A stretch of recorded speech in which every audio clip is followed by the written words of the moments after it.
It is a consistent message we have heard from Governor Brian Kemp that he will not sign off on any statewide mask or vaccine mandate.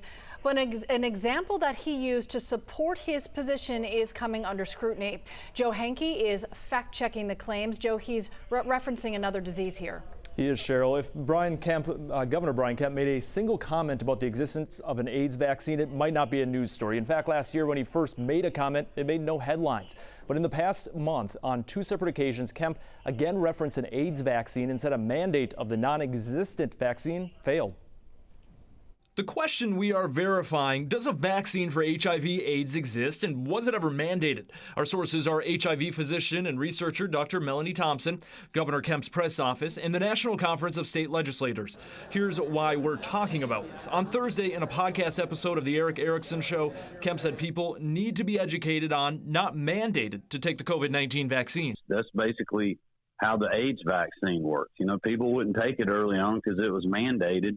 They started educating people, and now it's doing a lot of good out there. And it's the same scenario, you know, different year that we're dealing with right now. There is no vaccine for HIV, and we've tried for many, many years to develop an HIV vaccine. The work is still going on. Dr. Thompson says she took issue with Kemp's claim of an AIDS vaccine existing because Georgia is the #1 state for new HIV cases, and she blames state leadership over the years. With early detection and therapy, Thompson says HIV patients can live long, productive lives and not develop AIDS. Fortunately, Georgia does a poor job of that. You know, we have only about 50%, maybe 60%, of people living with HIV who are actually in care and who have suppressed virus. The governor first referenced an AIDS vaccine during a press conference in September of last year. You know, Dr. Toomey and I have talked about this.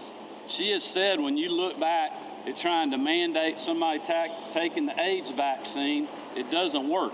And in July, WFXG in Augusta quoted Governor Kemp again as referencing an AIDS vaccine mandate to speak against COVID mandates. When asked about the comments, the governor's spokeswoman suggested he misspoke. She wrote the governor was referring to people's initial reaction when the HPV vaccine was made available. There was skepticism when it was first rolled out, but with more education about the benefits of the vaccine and as more people talked to their doctor, vaccination rates increased. According to the National Conference of State Legislators, 3 states, Washington, D.C., and Puerto Rico, mandate the HPV vaccine for children. And when released in 2006, the CDC recommended the vaccine, but mandating it was polarizing. With education, HPV vaccination rates over the years have increased. Back to our question, though. Does a vaccine for HIV/AIDS exist, and was it ever mandated? We can verify Governor Kemp's statements as false. And a Georgia Department of Public Health spokeswoman also confirms there has never been a vaccine for HIV/AIDS. She added DPH urges people to follow CDC vaccine guidelines. Both HPV and COVID-19 vaccines have been recommended by the CDC.